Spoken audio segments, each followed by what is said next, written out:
কল্পনায় শূন্যে হাঁটার কথা আমরা অনেকেই হয়তো ভেবেছি, কিন্তু বাস্তবে এমনটা করার সাধ্য কজনার। তবে চীনের কাই জুঝা ও সং লিংদং ঠিক তাই করে দেখালেন, সেটাও আবার দীর্ঘ 9 ঘন্টা 6 মিনিট ধরে। আর এভাবেই মহাকাশে দীর্ঘ সময় হাঁটার নতুন রেকর্ড গড়লেন চীনের এই দুই নভোচারী।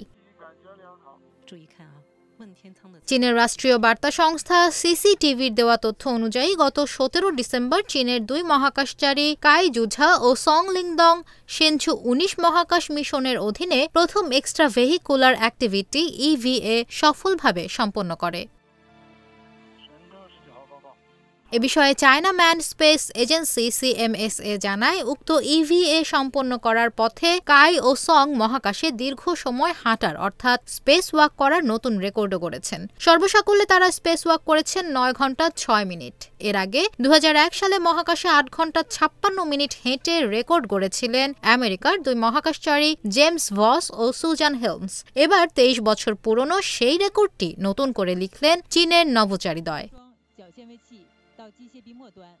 উল্লেখ্য, নতুন এই রেকর্ড গড়ার সময় তারা চীনের তিয়াঙ্গং স্পেস স্টেশনে অবস্থান করছিলেন। চীনের মহাকাশ সংস্থা সিএমএসএ জানিয়েছে, সেনচু 19 মিশনের অধীনে বেশ কিছু বৈজ্ঞানিক ও প্রযুক্তিগত পরীক্ষা নিরীক্ষার পরিকল্পনা রয়েছে মহাকাশচারীদের। এছাড়া বেশ কিছু পেলোড অর্থাৎ যন্ত্রপাতি ও সরঞ্জাম স্থাপনের কাজও করতে চলেছেন তারা। ফলে আরও কয়েকবার স্পেস ওয়াক করতে হবে তাদেরকে।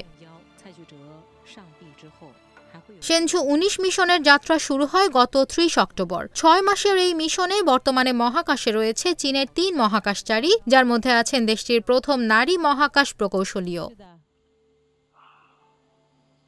উল্লেখ্য, চলতি বছরের 28 মে চীনের অন্য দুই নভোচারী জিং হাইপেং ও ঝু ইয়াংঝু মহাকাশে 8 ঘন্টা 50 মিনিট হেঁটেছেন। এতদিন স্পেস ওয়াকে এটাই ছিল চীনের নিজেদের রেকর্ড। তবে কাই জুঝা ও সং লিংদং এর গড়া নতুন রেকর্ডের কল্যাণে মহাকাশে চীন এবার ছাপিয়ে গেল আমেরিকাকেও।